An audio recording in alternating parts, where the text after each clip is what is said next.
Imagine this. You're on the Karakoram Highway. It's been hours of dust, bumps, and random truck arts sliding past your window. And then suddenly, out of nowhere, this shocking turquoise slice appears between the mountains. That was our first glimpse of Attabad Lake. And the funny thing is, we were half asleep at that point. I remember staring out the window like, is that real water, or did someone just put a blue filter on the world? Yeah, it didn't look real at all. The mountains are all dusty browns and grays. The road is busy, trucks are honking.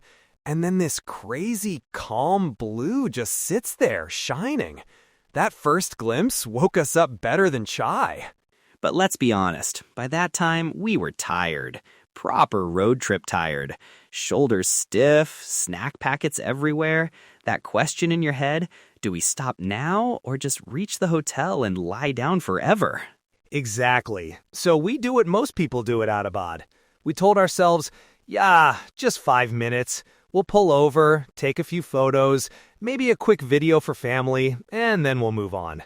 Classic, famous last words. We parked near the main activity side of the lake where all the colorful boats are waiting. You step out of the car, stretch your back, and boom, the wind hits your face, the water is glowing, and suddenly 5 minutes doesn't feel like enough anymore. I remember just standing there for a second, not taking out the phone yet. You hear the engines of the boats, kids arguing about which color boat they want, people calling each other for group photos. It's busy, it's a bit noisy, but it has this holiday energy. Even when you're exhausted, it kind of lifts you. And then the real struggle starts. You look at the time, you look at the sun, you look at the boats, and you start doing mental math. Hotel check-in, driving in the dark, hunger level, patience level, all of it. We basically had 3 options. Option 1, be disciplined travelers, click some photos from the shore, maybe one selfie with the lake, and then leave. Option 2, grab chai and snacks from the stalls right at the water, just sit and watch. Option 3, throw the plan away and jump on a boat for a short ride. There was a strong voice in my head saying, be responsible, just take the photos and go. And another voice saying, come on, when will you be here again at this exact time with this exact light? The sun was already starting to move towards the ridges. Not sunset yet, but that soft, late afternoon light. We knew if we waited another half hour, that unreal turquoise would slowly start turning golden, especially near the edges of the lake. That's when we decided the 5-minute plan had officially failed. Yeah, we surrendered. We looked at each other and said, okay, let's do a short boat ride. Not the super long version, just enough to feel the water, see the cliffs, and still reach Hunza before it got too dark. So here's how that boat ride actually feels. First, they hand you those bright orange life jackets. They're not fashion statements, but they do the job. Check that the straps are working and the clips close properly. If something feels broken or too loose, just ask for another jacket. People are used to that request. On the boat, don't expect silence. The engine is loud, the water is slapping against the sides, and other boats pass by with people cheering and taking photos. It's fun. It's a bit chaotic, but the moment you turn your head away from the crowd and just look up at those vertical rock walls, it's incredible. Yeah, 1 second you're adjusting your life jacket, the next second you're in the middle of this flooded valley with these sharp, dramatic cliffs all around you and that deep blue color under the boat. If you sit near the front and just let the wind hit your face, it almost washes off that whole day travel fatigue. Safety-wise, simple things go a long way. Keep your phone secured, either in a zip pocket or a small waterproof pouch, because waves can splash suddenly. Listen to the boat operator when they tell you where to sit. And if you're not a strong swimmer, don't treat the life jacket like a photo prop. Actually wear it properly. Now, before we drift too far into the lake, let's talk quick planning details so you can actually use this. For timing, late afternoon towards sunset is magic at Attabad. The crowds start thinning a little, the heat is softer, and that color shift from bright turquoise to this warm golden blue mix is what makes the stop unforgettable.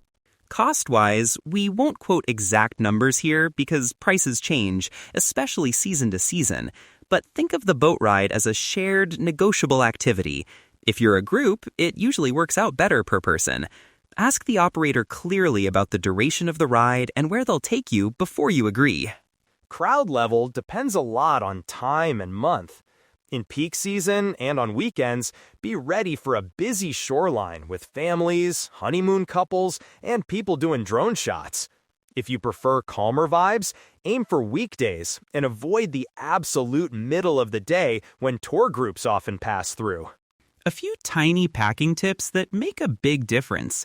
Keep a light jacket or shawl handy because once the sun dips, the wind on the lake can feel surprisingly cold.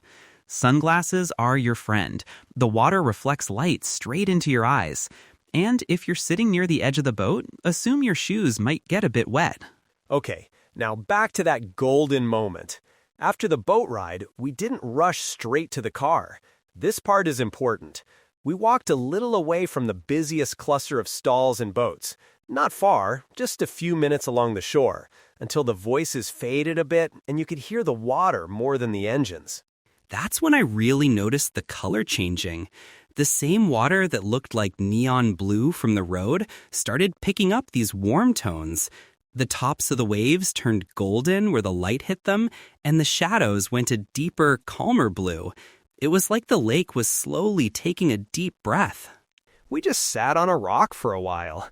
No photos, no talking much.